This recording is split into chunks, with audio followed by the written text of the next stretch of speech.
तो बच्चों हम लोग पढ़ रहे थे relation and function class 11 chapter 2। अब देखो इस चैप्टर में हम लोग पढ़ेंगे, फाइनली स्टार्ट करेंगे हम लोग रिलेशंस। अब रिलेशंस के बारे में सबसे पहले हम लोग जानेंगे कि रिलेशंस क्या है। तो पहले हम लोग डेफिनेशन से जाने से पहले एक छोटा सा एग्जांपल लेते हैं, उसके बाद हम लोग आगे बढ़ेंगे। तो रिलेशन का सबसे पहले दो तरीके से, तीन तरीके से लिखा जा सकता है। एक तो रिलेशन को हम लोग कैसे लिख सकते हैं, रोस्टर मेथड से। एक तो हम लोग कैसे लिख सकते हैं, सेट बिल्डर मेथड से। देखो दो मेथड था, और तीसरा हो जाता है एरो डायग्राम। तो ये हम लोग एरो डायग्राम जो होता है वो कैसा होता है, देखो ये रहता है एक, इसको मान लो P और यहाँ पे रहेगा Q। इसमें भी एलिमेंट होंगे, इसके एलिमेंट मान लो A हैं, B हैं, C हैं। इसके एलिमेंट क्या हैं, X है, Y है, Z है। ठीक, अभी बस एग्जांपल के तौर पे है। ठीक, अब इसके और इसके बीच में ऐसे बनाएंगे, ऐसे बनाएंगे, ऐसे बनाएंगे, एरो से रिप्रेजेंट करेंगे अगर, तो ये मेरा कौन सा डायग्राम हो जाएगा, ये मेरा हो जाएगा एरो डायग्राम। ठीक, ऐसे भी हो सकता है, ठीक है, ऐसे भी हो सकता है। ओके, अब देखो इसको समझते हैं, रिलेशन को थोड़े और डेप्थ में जाके थोड़ा सा समझने की कोशिश करते हैं और तब फिर स्टार्ट करते हैं। ठीक, अब जैसे देख लो, ये हो गया तुम्हारा एक पार्ट, दिस इज गोला and this is this. Okay, अब यहाँ देखो ये हो तुम, एग्जाम्पल के तौर पे मान लो ये हो तुम।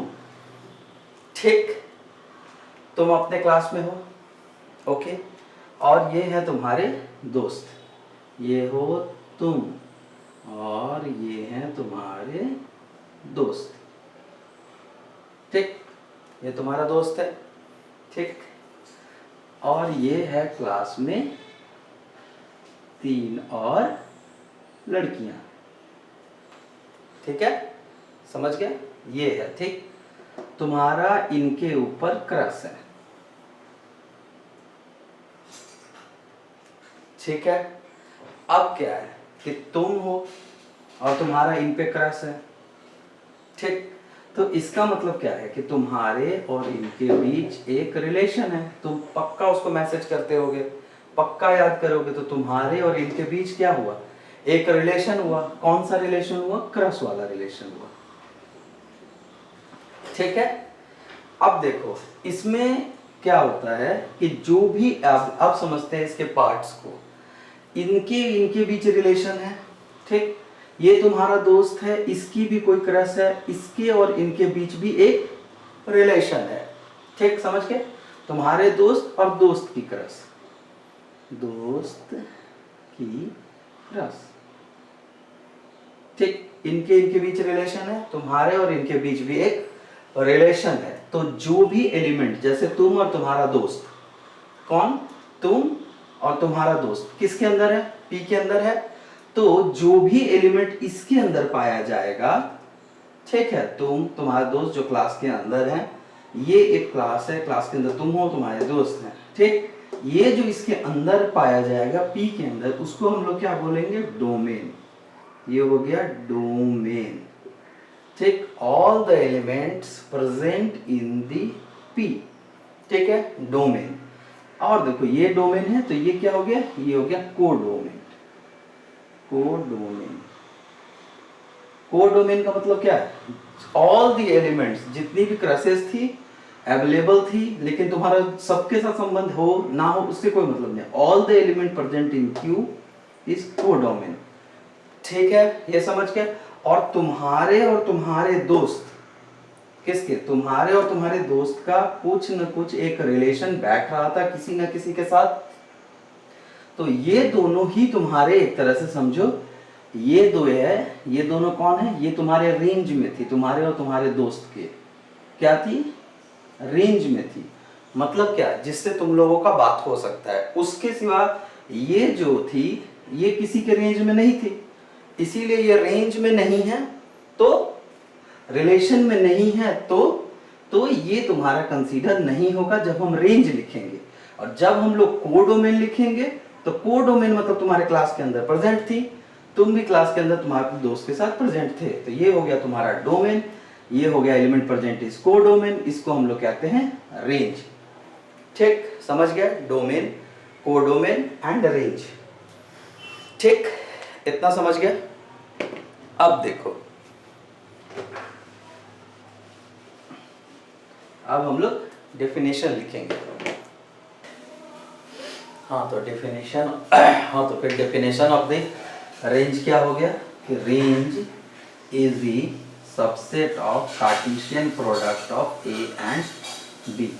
ये क्या है? सबसेट, ये रिप्रेजेंट कर रहा है सबसेट। तो relation is a subset of Cartesian product of non empty A and B, non empty set A on B, यही है। और एक टर्म देख लो कि ये जैसे हमने बनाया था P और ये हमने बनाया था जैसे Q, तो इसमें क्या था X, Y, Z, और इसमें क्या था मान लो 1 2 3 4, ये है ऐसे है, ये ऐसे है, ठीक, ये ऐसे है।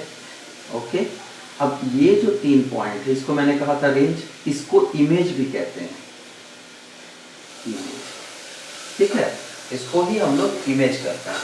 चलो अब हम लोग सॉल्व करेंगे। एग्जाम्पल 7, एग्जाम्पल 7 क्या कह रहा है? A equals to 1 2 3 4 5 6। अब क्या बोल रहा है? Define a relation from A to A, relation from A to A। हमको क्या करना है? रिलेशन डिफाइन करना है A टू A का। और क्या दिया गया है हमको?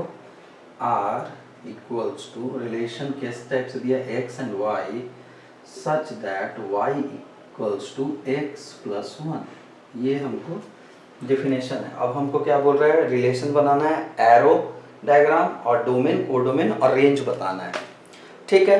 तो इसके डेफिनेशन जो दिया है इसके हिसाब से हम लोग क्या कर सकते हैं? इसके हिसाब से अगर हम लोग लिखेंगे तो क्या हो गया? ये हो गया मेरा x, यही हमको बोला है पहले विजुअल फॉर्म में बनाने के लिए, and y।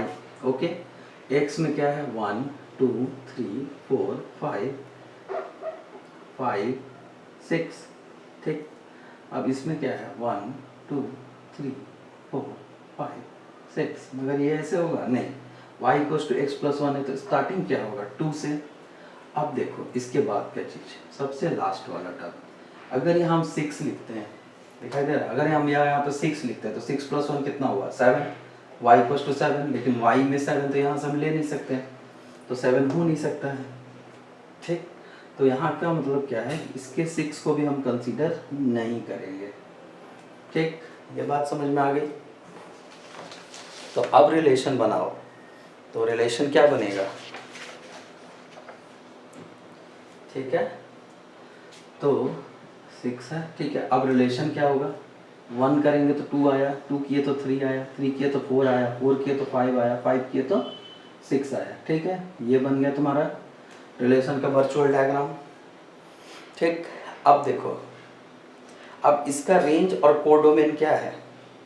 Range and codomain, इसमें रेंज और कोडोमेन क्या हुआ? देखो, रेंज का मतलब क्या बताया था? जो इसमें काउंटेड हो, तो ये तुम्हारा रेंज है, जो हम पिछले बार एग्जांपल में बताए हैं। और कोडोमेन क्या है? सारा का सारा जो वहाँ पे अवेलेबल थे, सारे के सारे तुम्हारे कोडोमेन हो गए। और रेंज क्या था? जो हम बताए थे, क्रस जो रेंज में थी वो रेंज में है। और यहाँ पे देखो 1 2 3 ये रेंज में है, और 1 जो है वो छूट गया, ठीक। और यहाँ पे क्या हो गया? डोमेन कौन सा है? डोमेन तुम्हारा 1 2 3 4 5 6, ठीक है, ऑल द एलिमेंट प्रेजेंट, ठीक। अब इसको ही तुमको क्या करना है? हाँ, ये हो गया खत्म, ठीक है। चलो, और एक टर्म सीखेंगे हम लोग, वो है तुम्हारा कि अगर रिलेशन हमको दिया हुआ है, अगर total number of element in A is x, total number of element in B is y, then number of relation between A and B कितना बनेगा? नंबर ऑफ रिलेशनशिप मेरा कितना आ जाएगा? तो नंबर ऑफ रिलेशनशिप जो बनेगा वो तुम्हारा बनेगा, नंबर ऑफ रिलेशनशिप जो तुम्हारा बनेगा वो तुम्हारा क्या हो जाएगा? Total number of relation between A B total number of relationship between A and B, total number, ठीक है, तो यहाँ से फिर से काट दिया जाएगा।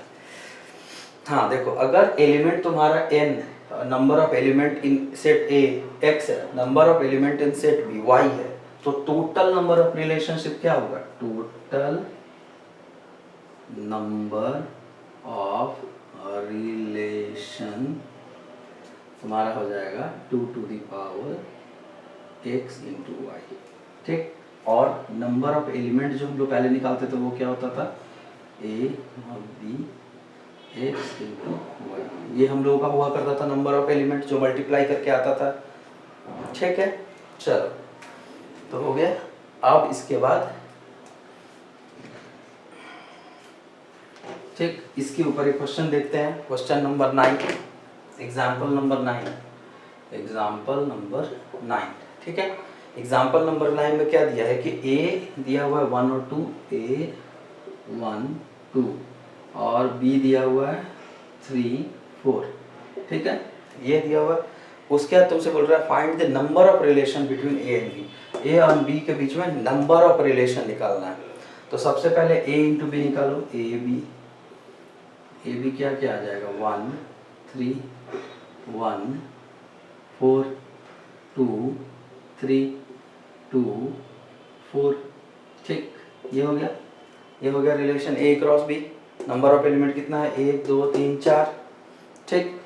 अब इसके बाद तो नंबर ऑफ रिलेशन कितना आ जाएगा? Number of relation 2 to the power 4, ये हो जाएगा मेरा number of relation. Number of relation from A to B, number of relation from A to B is this, ठीक है। चलो तो रिलेशन पे आज के लिए इतना ही। अब इसके बाद हम लोग फंक्शन में सीखेंगे।